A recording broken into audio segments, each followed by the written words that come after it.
Welcome to Rob on Holiday. Today we're at the Pena Palace in Sintra, Portugal. Pena Palace is the most popular tourist attraction in Sintra.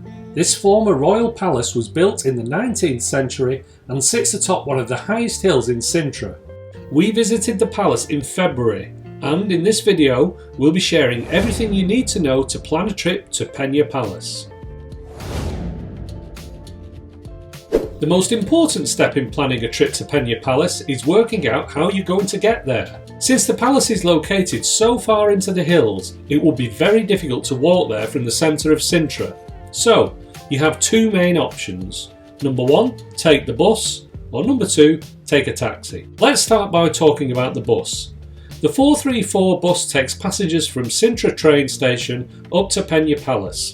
Since most people arrive in Sintra via train, it's very handy that this bus route starts just outside the station. A return ticket for the bus costs just €7.60.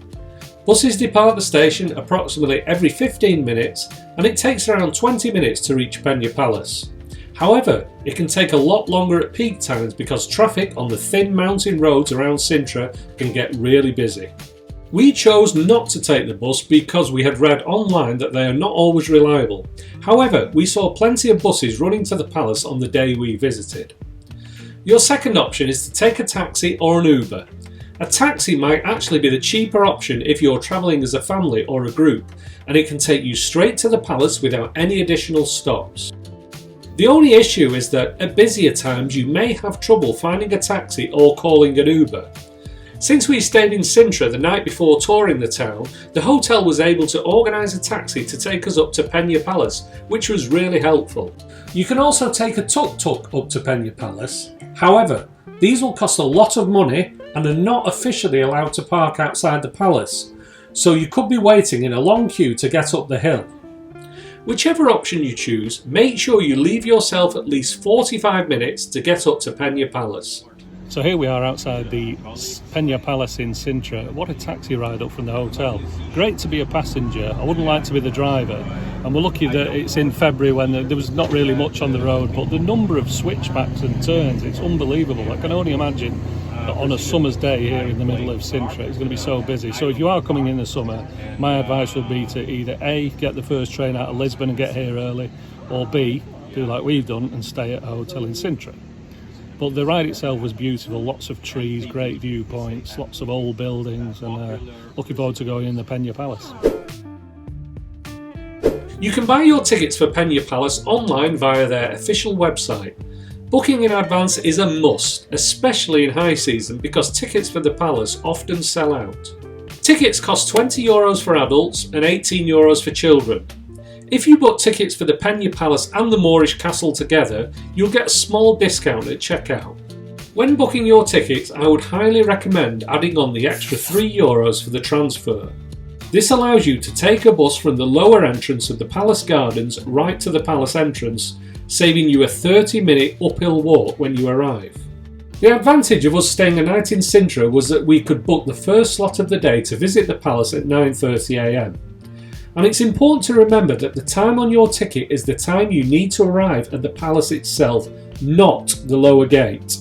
I've read in several places that at busier times they are very strict about you arriving on time, so make sure you leave yourself enough time to get to the main entrance of the palace, which is up the hill and, as I've said, can be 30 minutes away from the gates. The lower gates of the palace open just after 9 AM, but the first bus transfer up to the palace is at 9:15 AM. A line forms for the bus and there aren't too many seats, so I would still recommend getting there before 9 AM to get your place in the queue for the bus. The bus ride took barely 5 minutes, and in my opinion it's well worth the €3. The path we drove up was very steep and windy in places. We arrived at the palace entrance 10 minutes before our entry time and got straight in line to visit the inside of the palace.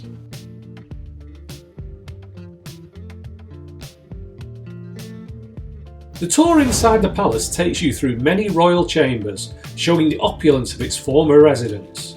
Since I'm more interested in architecture, the highlight for me was the inner courtyard, which looked especially atmospheric in the rain.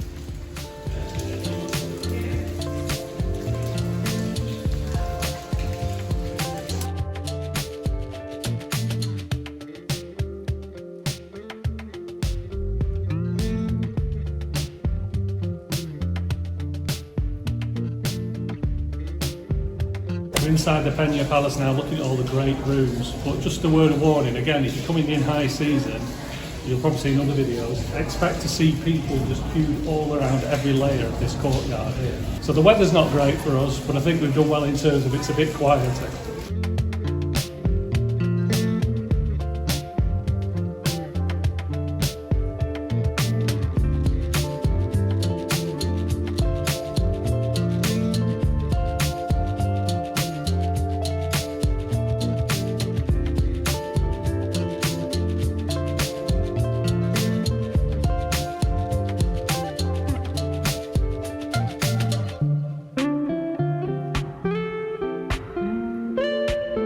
The tour leads straight out onto the palace's rear terrace. Although our view was obscured due to fog, the rear terrace was still the best place for taking photos. Now if you walk around the Pena Palace, you go on a circular tour. It's well organised in terms of the space as you go. So we think we got lucky today because there's not many crowds early in the morning. But what we haven't got lucky with is the weather, so I hope when you come to Pena Palace you'll get a better view than this. I can still see the buildings, but out the other way it's just a wall of fog and mist. From the terrace you can walk around the edge of the palace admiring the different colourful facades. The paths around the castle are quite narrow and the walls can get quite low in places, so be careful when walking around, especially if it's windy. One thing I like about the Pena Palace is you've got lots of room to walk around it. Once you get outside it, you're onto the terrace and then you can set off walking around the palace like we've done on this walkway here. It's really good. It's a pity we can't see out the view. It's so foggy you can't see anything. It could, the Moorish castle could be there. I could just see a few trees, that's it. But of course it's quite quiet today, very atmospheric, and you get a good view of the building all the way around it. We spent about an hour exploring Pena Palace, but to be honest, we probably cut our tour a little short because of the rain. So I would schedule about 90 minutes for the tour itself and a further 60 minutes for actually getting to the palace. I thought I'd finish this video with a few top tips to help make your visit to Pena Palace more enjoyable. Number 1, get there early. I would recommend booking the first time slot available to enjoy the palace with as low a crowd levels as possible. I've seen videos of other people's visits where you're basically in one long queue walking around the palace, which just wouldn't be enjoyable in my opinion.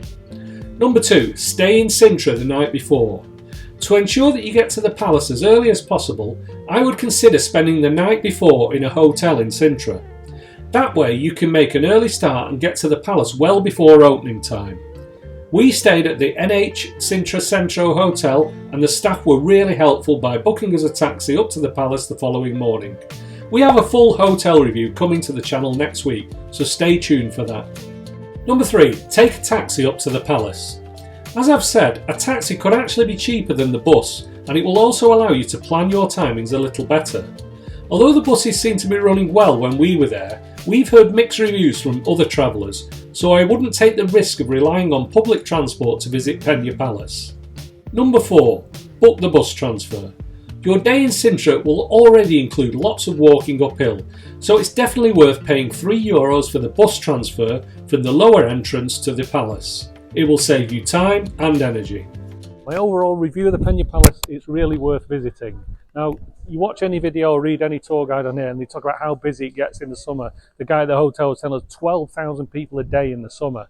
You come in the quieter months like us, maybe in February, March, April, then it's going to be quieter and you're going to get much more out of your experience. I didn't feel rushed today. It was nice to walk through all the rooms, look at the ornate artwork and the ceilings. And then when you get outside on the castle terrace and walk around the battlements, it's absolutely fabulous. Some of the views, we've not had the views today because it's been foggy, but you will get great views if you come on a clear day. You see down to the Moorish castle, the town, really worth visiting, and it's every bit as good as people say. Thanks for watching Rob on Holiday. We hope you found our review of the Pena Palace useful. If you did, please subscribe, it helps our channel. Keep an eye out for more videos. Thanks for watching.